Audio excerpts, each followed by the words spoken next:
For the last 3 years, we've focused our efforts specifically on the village of Nyokopkej. This is an aerial view of Nyokopkej. The hexagonal buildings, I'm not sure if you can spot them, they're in the lower screen. Those are the roofs of the school buildings that Lick-Wilmerding has built over the past 3 years.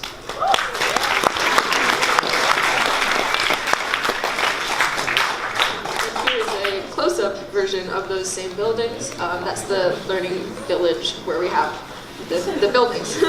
Not our learning village, a bit more permanent. So we departed from San Francisco on June 14th, and we traveled from San Francisco to Paris to Dakar, which is the capital of Senegal. It's kind of split off into different groups for preparation. I, along with Hannah, worked on designing the plans for the new classrooms, as you can see here.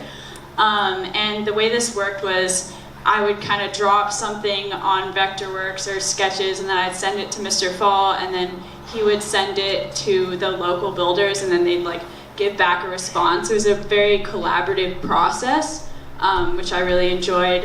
And then other students worked on designing furniture, preparing medical kits, preparing other donations we were bringing. And a lot of this work happened outside of our group in our own time, but we also had Sunday meetings for them on which we learned Wolof and Pular, which are the local languages.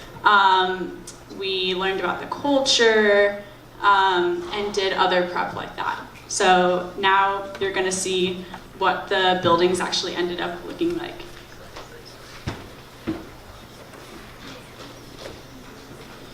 Hi, I'm Jeffrey, and I'm a junior, and I will be talking about what we did once we got to the village. So when we arrived, there were 2 buildings that had been constructed, and so what we had to do was first prime and then paint them.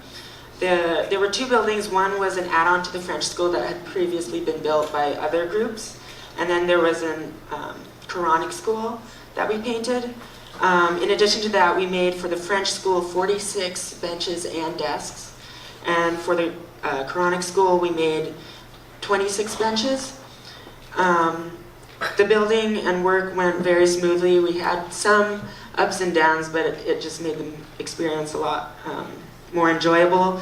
There was a lot of help that we got from the locals, whether we wanted the help or not. And it overall made the work go a lot more smoothly.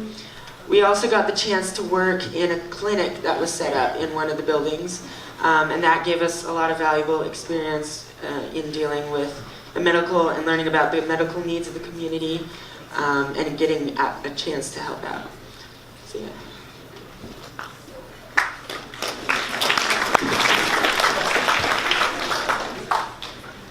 Hi, I'm Bobby. I'm a junior, and I'm going to be talking about another aspect of the trip, the host families.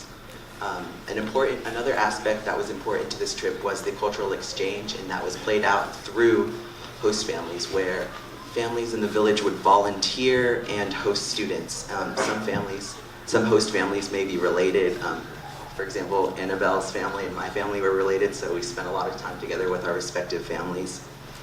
So this cultural exchange is face-to-face, and it's 2 hours every day, and you'd eat lunch with your host family, and they give you a name, a Senegalese name, and those names were very important, as they were named after someone that was important in their family, and it was a form of respect to give you a name, and it was something that was very important to all of us, to have a name.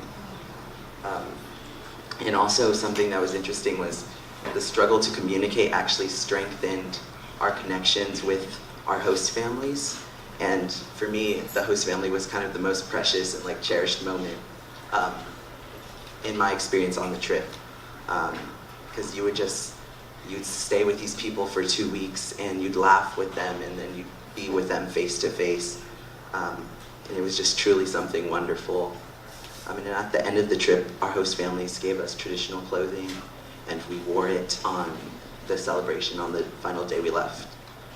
And we don't realize how attached we were to these host families until like the final day when we're leaving. And it's hard because they don't have a lot of communication to us, so it's kind of like the last time we would see them. So, but yeah.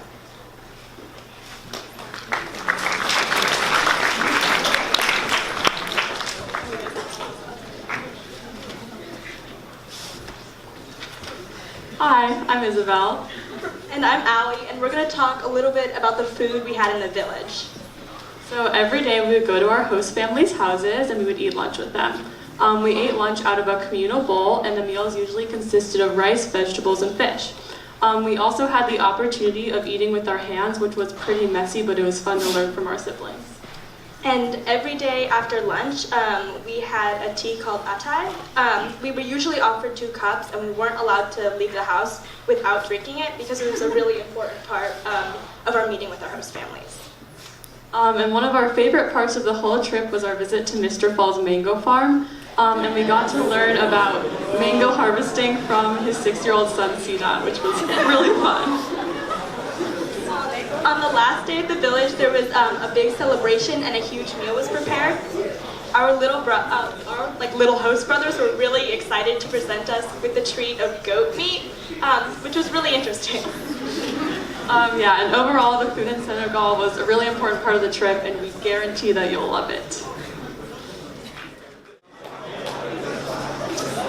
Hi, I'm Anna, I'm a senior, and I'm going to be talking a little bit about soccer in Senegal. As most of you probably know, the World Cup took place in Russia this year, and it was pretty exciting because Senegal actually qualified for the 2nd time in their history after beating South Africa 2-0 in the qualifiers. And in the village and in general in the country, everybody was very excited because after wrestling, soccer is one of the most popular sports. My host brother, Abu, who's in the top right-hand corner, he was very proud of the Senegalese team, and he was always wearing some kind of gear.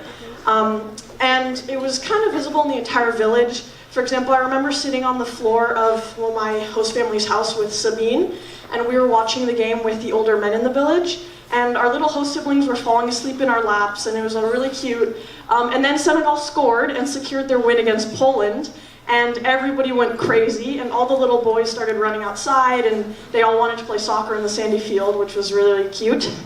And then in Saint Louis, which was one of the cities we visited, we had the chance to watch the game against Japan on the big screen in the town square, and there were hundreds of people gathered there, especially a lot of little kids who were waving flags and chasing vendors to get jerseys or flags. And as you can see, I'm also wearing my jersey that I got.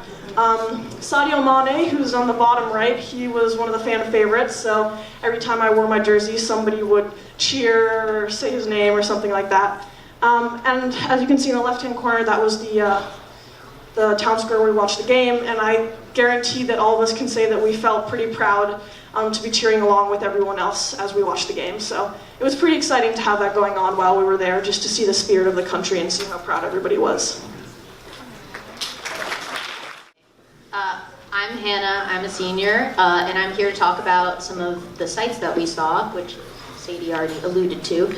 So the main portion and the main point, sort of the Senegal trip is the cultural exchange within the village, but we also get to see the breadth of what Senegal has to offer. So this was Saint Louis, and it's the former capital during the French colonization. And this is Gorée Island. This is the point of no return because this was one of the epicenters of the slave trade.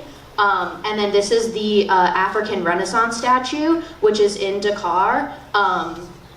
It's really amazing. The child is actually pointing towards the Statue of Liberty, and the woman in the statue is actually pointing towards Gorée Island.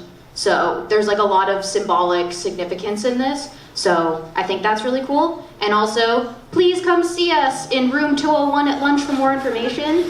We promise we won't bite.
Hey guys! Hey guys! Hey guys! Hey, what's up?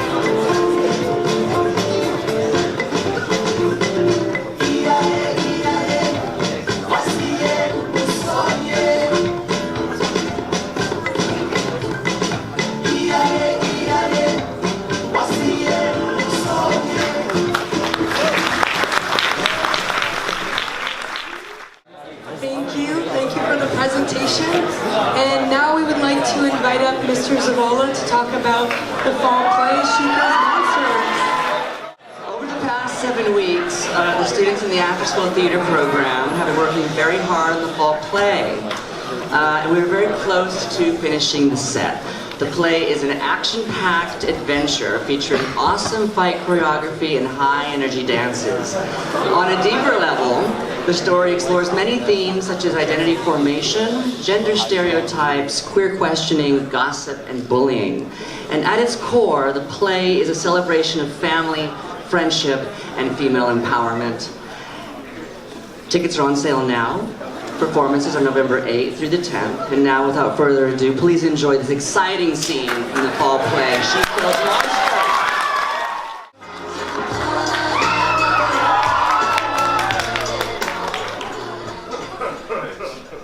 Aw, look at the little forest fairy.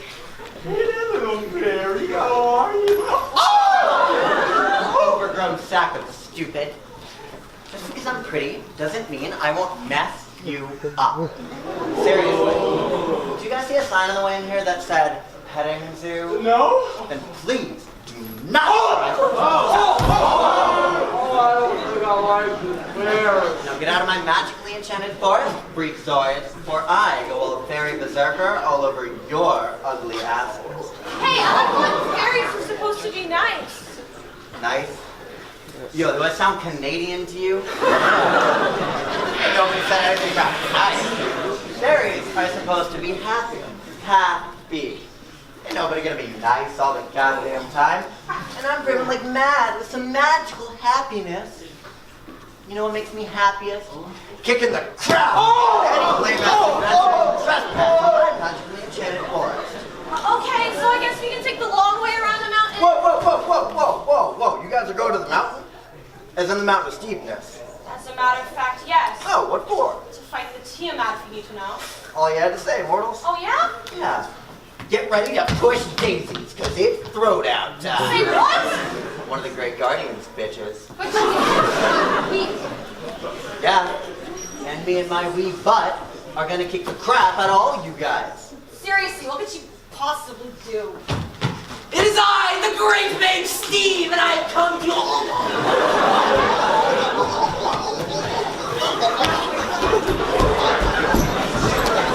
Oh, no! That girl's cray-cray! Want to get these in on? You're gonna have to go through me. Fine then. Now with the outing. You want to do this? Let's do this. Boss versus Team Dillies.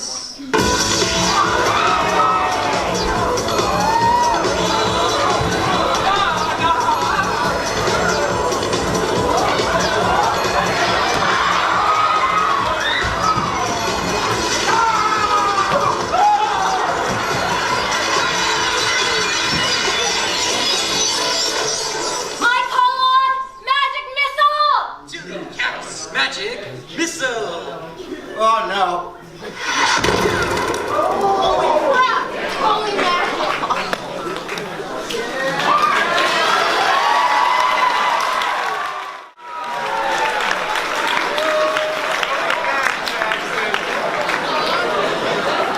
Get another round of applause for the fall play. And now we would like to invite up Olivia Jacob to talk about Same Club and the other leaders of Same Club. So we're Same Club, which is the South Asian Middle Eastern Affinity group at Lick, and we're here to talk to you about Diwali, which is happening next week. Yeah. Okay, so Diwali is the celebration of lights. It's a Hindu festival that lasts between 3 and 5 days. And it celebrates the triumph of good over evil and the Hindu New Year. So I'm going to just be giving a brief history of... Oh, okay, well, it's late now. I'm just going to be giving a brief history of the mythology behind it. It's taken... The significance of the holiday is taken from the Ramayana, which is one of the 2 great Hindu epics. Next slide. Great, okay, so this is just a very brief retelling of the end of it. So, 3 people, Rama, Sita, and Lakshmana. Rama is heir to the throne of the kingdom. Sita is his wife, and Lakshmana is his cousin. They've been exiled from their kingdom and have been living in the woods for 13 years. And in their 13th final year of exile, the demon king named Ravana comes and kidnaps Sita. So, Rama, Lakshmana, and some allies they've made along the way travel to his home island of Lanka, which people now associate with Sri Lanka, but nothing against there. It's just the story. And they go and travel and free Sita. And in the process, Rama kills the demon god Ravana. And this, like Liv had mentioned before, kind of signifies the triumph of good over evil, of light over darkness, which is essentially what the holiday is all about. And then at the end of the story, the people of the kingdom light a bunch of candles to help Lakshmana, Sita, and Rama find their way home. So that's why Diwali is called the Festival of Lights from that part of the story. Next slide, please. Thank you. And so one thing that families do at this time is they decorate their houses with a whole bunch of little clay lamps and these things called rangolis, which is at the top of the screen. And they put these at their porch, so when friends and family come over, they can come and see some different designs and decorations. Again, families go and visit their friends, and there's a lot of exchanging of gifts. You could say it's kind of the equivalent to Christmas in a way that it's very celebratory. And there's also some other religious venerations that are performed to kind of welcome in the good luck and wealth and happiness into the new year. And you can see there's a lot of food involved in this celebration. Next slide, please. Thank you. So next week is actually the beginning of Diwali, and it starts on Wednesday. So look out for a club meeting next week to kind of give a more detailed explanation of what this festival is. And we'll also be doing a school-wide celebration sometime next week in the courtyard. So be on the lookout for that and get excited. Thank you. Now we're going to have an announcement, so you can start lining up here, up along to here, and we're going to keep it quick. So, hi everybody. I'm David. I'm Liv. We're seniors, and we're going to be directors in the annual One Act Festival. I'm here to yell at. I'm here to remind you to write one act. I don't. What's the deadline? So we have a writing workshop on November 6th from 3:30 to 5, which you can come and learn all about writing one act. If you're just interested in theater or you're a playwright, then come out November 6th, 3:30 to 5. There are going to be sign-ups right outside the theater. Hi, my name's Eli. I'm Will. This week, Monday, Thursday, Friday, we have preseason training, both girls and boys soccer at City College, starting at 3:45. And then the next week we have tryouts, so get out there, we want to see you out there. Yeah, Will. Hi, I'm Maxine, I'm Jacob. and today is the first day of wrestling tryouts. Yeah, it's happening in room 201, and we'd love to see some new faces out there. So, no wrestling experience required, and just come out, have a good time. Room 201, 3:30 after school. English 4 Honors, Angels, Ghosts, and Demons is hosting a haunted house on Halloween. It'll be in room A at lunch. Show up, there'll be candy. Should be fun, interesting, maybe scary. Just a reminder to give the person who's making the announcement your full attention. My name is Cesar. I'm from LU, or Latinx Unidos. I'm the co-president with Andrea. She's over there. And by the center, there's an altar. Go check it out. There's also something else that... Yeah, I'm Nayeli. This Friday, November 2nd, we're going to be showing Coco in the center from 6:30 to 9, and there's going to be food, so please come out and show up.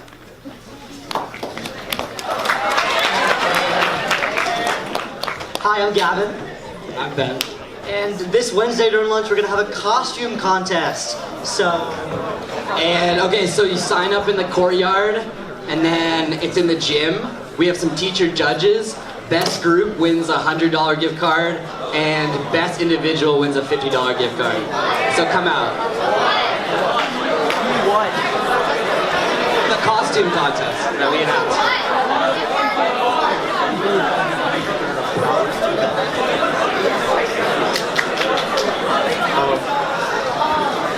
Hi, I'm Zach.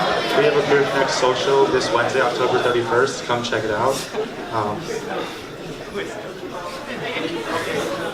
There's a costume contest. There's $50 prizes and $100 prizes, and there's also food prizes. You actually don't have to be part of Peer Connect to come, so come check it out. Also, for the Halloween costume contest, just be in the gym for the last 20 minutes of lunch. Today? Hi, I'm Julia. I'm Brandon. And Big Chair Appreciation Club is having its first Big Chair Appreciation Day tomorrow. So come out, we're dressing up the big chair for Halloween. It's gonna be fun, we're gonna appreciate the chair. So come out. There shall be food.